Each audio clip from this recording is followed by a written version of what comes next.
Mankind has been playing games for over 5,000 years. In that same time period, entire civilizations have risen from obscurity to dominance over the globe and faded back to obscurity. Now, a lot of those games that we used to play are lost to the mists of time, but many of them have survived and lots of new ones have risen to take their place. Those early games were mostly abstract. There was no theme, no story. What you had was a set of pieces and a set of rules that told you how to win. Now, there's something very pure about that from a gaming standpoint, and that's why they're popular. So popular, in fact, that we have an entire section dedicated to abstract games. So everybody knows chess, backgammon, dominoes, checkers, these sorts of games. But there are a lot of great abstract games out there that you maybe haven't heard of.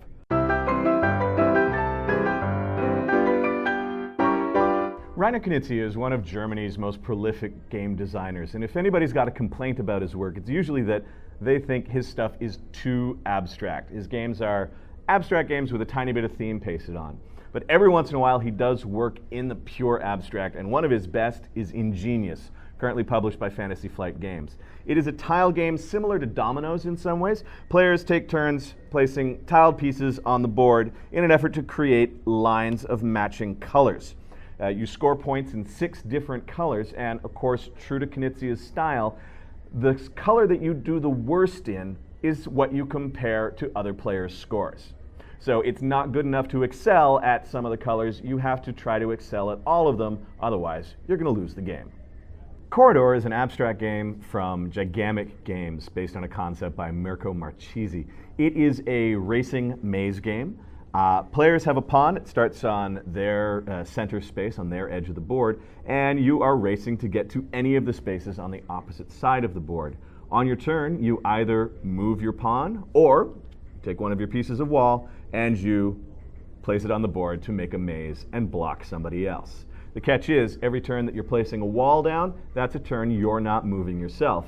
And you never know when those walls that you built are going to come back to haunt you and make your life more difficult. Quoridor by Michael Schacht and Rio Grande Games is one of my favorite abstract card games. Now, most people don't think of card games as when they think of abstract games, but in reality, most card games are totally abstract.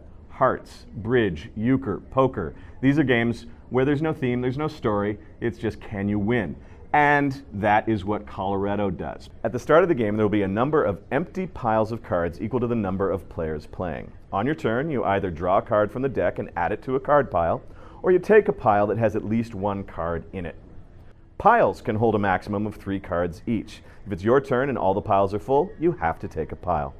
Once everyone has taken a pile, the round is over and a new round begins. When the deck reaches the end point, players score their points.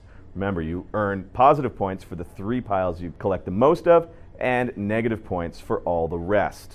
This game is all about timing, choosing when is the right time to take a pile of cards, and it's also about poisoning piles. You're trying to create piles that are good for you, but bad for your friends.